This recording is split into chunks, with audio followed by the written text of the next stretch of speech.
So I want to spitball for a second here and talk about this wonderful game you may have heard of. It's called Monster Hunter World, and I believe it is the best live service game of 2018, and I certainly think it's one of the best live service games ever made. So the term live service, it is obviously very stigmatized nowadays because of companies like EA, Ubisoft, Take-Two, and Activision exploiting the term to mean something else than what I really think is the essence of it.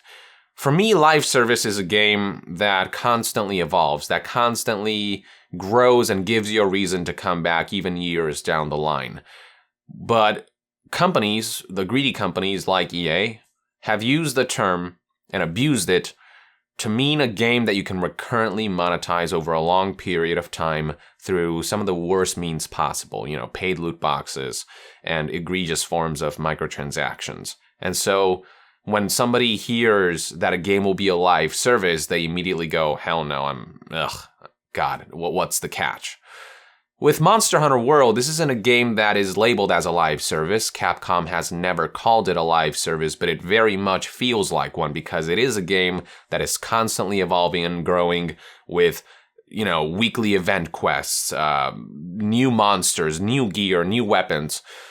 It's a game that feels like there's always a reason to come back to, both because of its inherent gameplay design and because of the way they're updating content for this game. And what inspired me to make this video was the Spring Blossom event. So events are nothing new in video games. Games like Destiny 2 have them.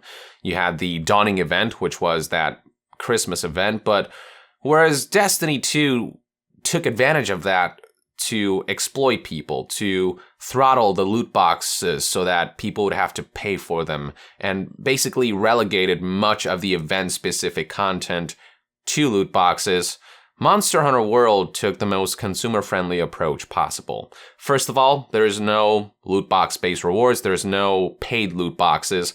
There's certainly an element of chance in the game where when you beat a monster, there is a chance you'll get some of the more rare materials to make some of the more rare weapons, but that's been inherent to games for decades. When you play Diablo, there's a chance you'll get some of the best gear in the game. But as long as you don't have to pay for that stuff, as long as it is inherent to the game design, then it's fun. It's not predatory where they want to manipulate people into gambling away their money to earn the best gear in the game.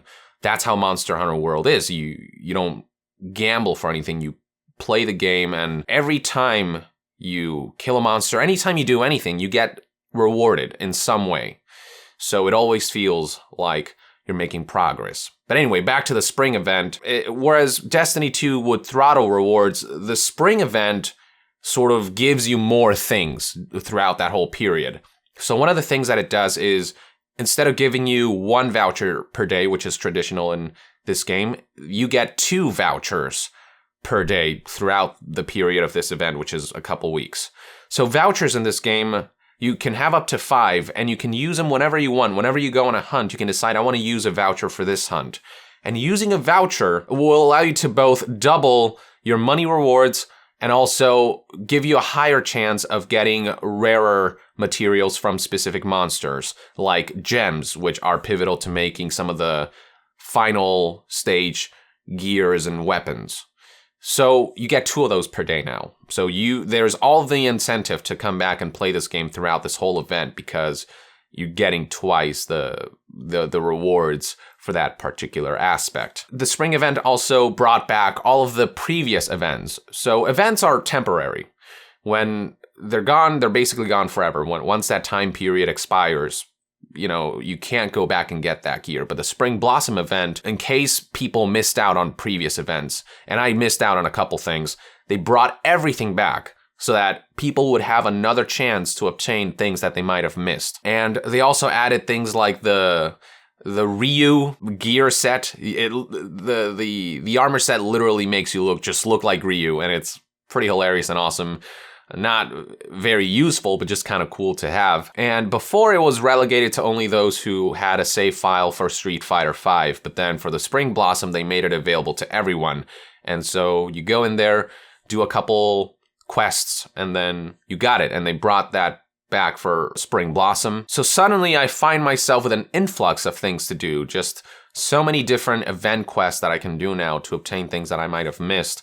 And some of these event quests also give you a higher chance of obtaining specific types of rewards. So there's one hunt where you have to fight a tempered Deviljho, which is tempered versions of monsters are basically monsters that deal 50% more damage than their normal counterparts. And Deviljho is one of the toughest enemies in the game. But this particular event quest, where you fight a Deviljho, gives you a high chance of getting materials that you need to upgrade your weapons, to augment your weapons, and that's a term you'll learn if you play the game. But basically, once you get your weapon to the final stage of their evolution, you can give him one last hurrah, one last oomph with these augmentations, where you can choose between attack enhancements, critical chance enhancements. You can give it the ability to regenerate health every time you hit with it. And you can also augment armors to go beyond their limit and give them even more defense. So this is the end game stuff, the stream stones that allow you to do these things. And this Deviljho event, whereas Destiny 2 might throttle these things or whatever, in Monster Hunter World, they say, we want to give you, throughout this weeks-long period, we want to give you the chance to really quickly get your character up to the level that you want. So here's an event quest that gives you more of the rare things that you're looking for. And that's the beauty of Monster Hunter World. It always finds ways to empower players, not to diminish their achievements. It doesn't try to take players who really want to get into this game and really grind this stuff out and sort of balance them out with people who may not put as much effort into it, like something like Destiny 2 does, where it takes balance way too far and mars the whole experience. It doesn't allow people to have a bit of a power fantasy. Monster Hunter World gives people who put the effort in the chance to get everything they need to succeed. There are a couple things in this game where you do have to pay for. There are paywalled, but they're relegated to emotes. And I still don't like that this stuff is paywalled, that there is no way to earn that in-game in some way, but at the same time, emotes are actually very useless in this game because you rarely have a chance to use them or show them off. When you're in a hunt, you don't want to sit around using emotes because you'll just waste precious time. You have a limited amount of time to do hunts in this game. And then after you've beaten the monster, then you can kind of show off, do a little emote dance or whatever. But you also want to use that time to carve monsters and obtain their valuable parts, or look around the area and mine outcrops or whatever things may be lying around. You don't want to waste that time showing off emotes. So yes, they sell this stuff, but there's no element of chance involved, and it is the most useless form of cosmetics in the game. And anything extra you pay for in this game are all things like, emotes, and I think they're eventually adding the ability, like vouchers that allow you to completely re-edit your character. So, I would prefer if there was a way to earn that stuff in-game as well, alongside pay for it, instead of being completely paywalled. But it's stuff that's useless enough where you're really not even going to know they exist. Core cosmetic aspects of the game, how your armor looks, the ability to edit these armors. Whereas in Destiny 2, you've got shaders, these temporary sort of spray paint cans that, once they're used up, they're used up. And so it just kind of doesn't allow players to have fun trying out different colors, different color combinations for their gear. Monster Hunter World just has an inherent shader system. It's a pigmentation system built in where you can get your armor set and then go in there and then change individual armor's colors. And so you can mix and match however you want. There's no limit to it. There's no consumable aspect to it. You can just do that with no strings attached. And it's games like Monster Hunter World that make me realize the importance of cosmetics. There are a lot of people that use the excuse of it's cosmetics only to justify certain monetization schemes, but Monster Hunter World reminds me that part of the fun of playing games of this type is the cosmetics. When I build an armor set, and it not only gives me all the stats that I want, but also gives me the look of something badass. I get great satisfaction out of that. It's an inherent part of the gameplay experience. And I remember playing games like Overwatch and getting the Hanzo Wolf skin, and I found immense satisfaction out of finally getting that from playing the game. So for me, the cosmetics argument sort of loses its weight when you look at games like Monster Hunter World, where it's not just about getting the gear to the highest degree possible, it's also about looking badass. Same with games like Warframe. The endgame kind of becomes looking as badass as possible. Something else that Monster Hunter does that's really interesting is that the endgame becomes about deck building, essentially. It becomes about finding armors with specific skills, whether it's attack boost, defense boost, poison attack, paralysis attack, all these different things. There's like dozens of skills that you can kind of mix and match to make a build that is to your liking. So I have a build that's pure attack for, Charge Blade. I have a paralysis build for Dual Blades. Because Dual Blades attack so fast, they are very great weapons for paralysis. So I'm tailoring all of my armor to be like enhances paralysis attack, element unlock, or whatever that's called. All these different things. So something else that Spring Blossom does is add this event quest where you essentially find monster tracks, and that adds investigations that you can then do to, it sounds complicated, but once you get the hang of it, you realize it's a fairly intuitive system.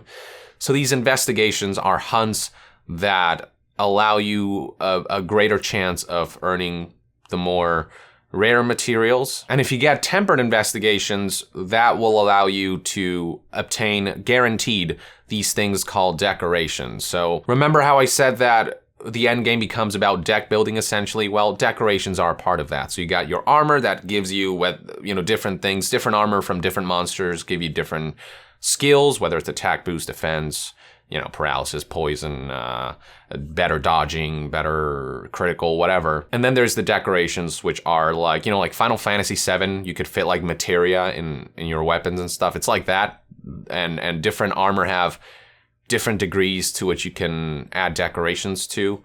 So it becomes about managing what skills do I want, what weapons and armor give me the most decoration slots, how many decorations can I add, how can I build the most optimal build for the thing that I want to achieve with my particular character build or this particular weapon build. And this spring event gives you the quests to allow you to earn decorations quicker than you'd normally be able to do. On top of all this, Monster Hunter World is constantly adding new monsters, new gear, new sort of special edition gear. For example, there's a Devil May Cry gear set that's coming that makes you look like Dante.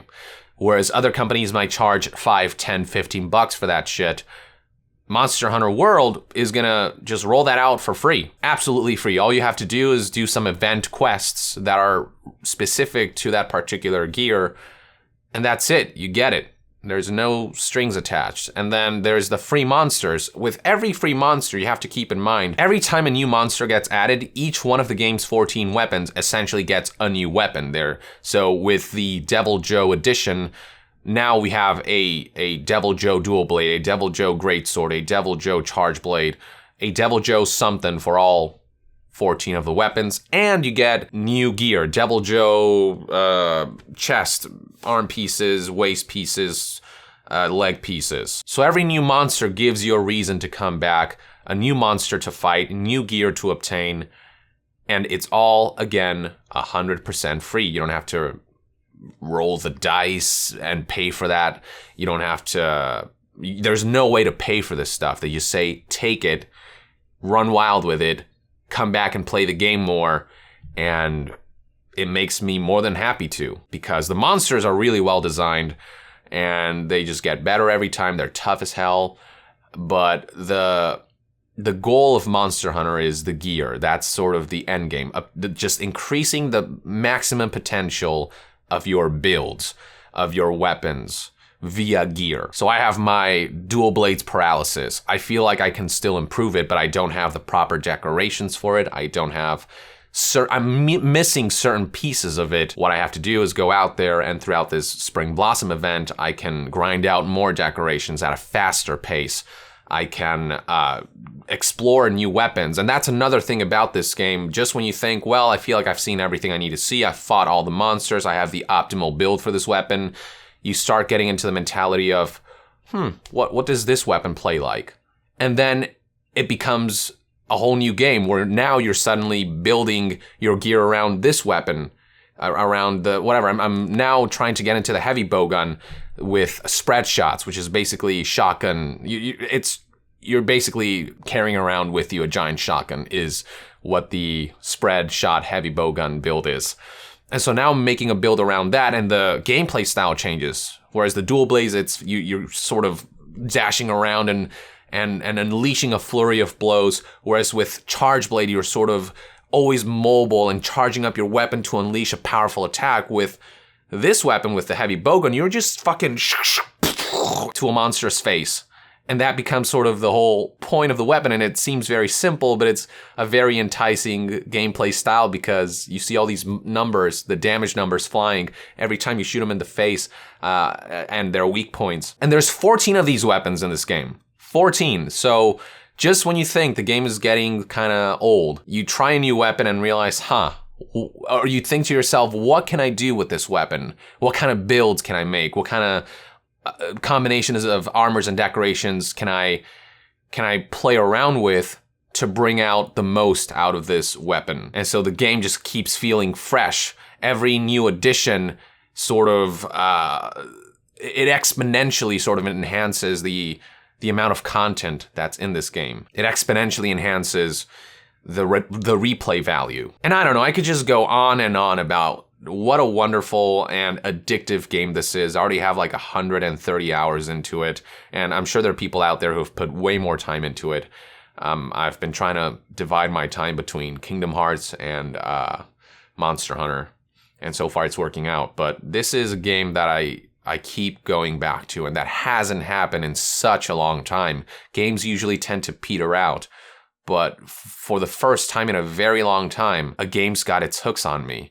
And a big part of it has to do with the fact that this game actually decided to be a game with live service components that haven't been corrupted by the need for uncapped monetization. It's got some little monetization things like the paywalled emotes, but again, when it comes to cosmetics, the emotes are sort of the most useless things. They don't allow you to pay to change the color on your gear, which is a big part of making your character look badass. So it's just, they employed the best practices. They made a very compelling game where this vicious cycle of get materials to get better weapons, to fight better monsters, to get better materials, to get even better gear that allow you to buy allow you to fight even better monster. That whole vicious cycle is incredibly addictive and incredibly well realized. I feel like this game is so well done that I might just buy some emotes, not because I want them, just to simply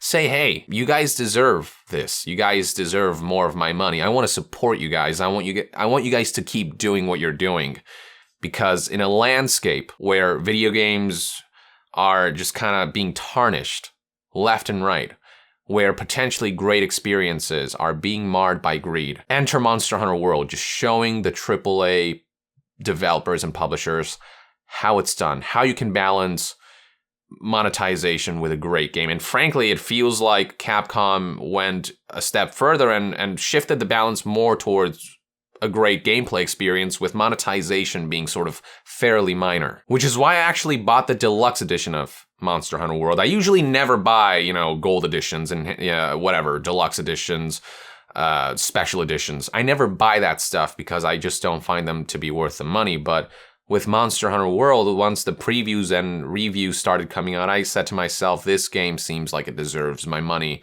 So I'm just going to buy the deluxe edition just because I want to give them that extra $10 or whatever, just because I feel like they deserve it, not because I felt like I needed to buy it to obtain these gameplay advantages, these locked content, paywalled content, whatever you want to call it. Honestly, give Monster Hunter World a try. It's certainly not for everyone because the gameplay loop is not something everyone will be enticed by. And frankly, when I started playing this game, I got bored pretty quickly. But once I began understanding the vicious cycle, I attribute Monster Hunter World a lot like surfing. You know, it's kind of really hard to get into the wave and kind of balance yourself there. But and so you try a couple of times and you might say, I don't know, I don't think this is for me. I feel like I don't want to do this. But then like that one time you finally get into that wave and start gliding along, the thrill of it is incredible, and you realize, oh, this is what this is all about. Now I get it. This is why people struggle for this. And you just, it gets your hooks in you, and now you just want to keep surfing. That's kind of the way I would describe my experience with this game. So it's not for everyone, but you know, if you can hang in there and find someone who knows the ins and outs of this game, that was a big part of it. I have a friend of mine, Patrick, who sort of taught me a lot of the ins and outs, and it was immensely helpful in terms of me getting into this game and really diving into it instead of it petering out. Give it a shot, or at the very least, I would say support this game because games like these deserve way more success than some of the crap that's out there. And on that note, I think this is a good place to end this. I don't want to call it rant because that has a negative connotation to it, but this just me hyping this game up because a month, 2 months in, I'm still discovering new things. I'm still wondering how this game, how I'm still addicted to this game. And there are plenty of reasons, and this Spring Blossom event brought it all back again. Now I have so much other crap that I can do. And I just can't wait to see how this game continues to evolve as a proper live service. With that, I would like to end this discussion video. Thank you for tuning in. Share with us in the comments below your own Monster Hunter World experiences. And to be further updated on all things gaming news, reviews, and discussions, stay tuned right here on Yong Yeah. I'll see you guys next time. Yong out.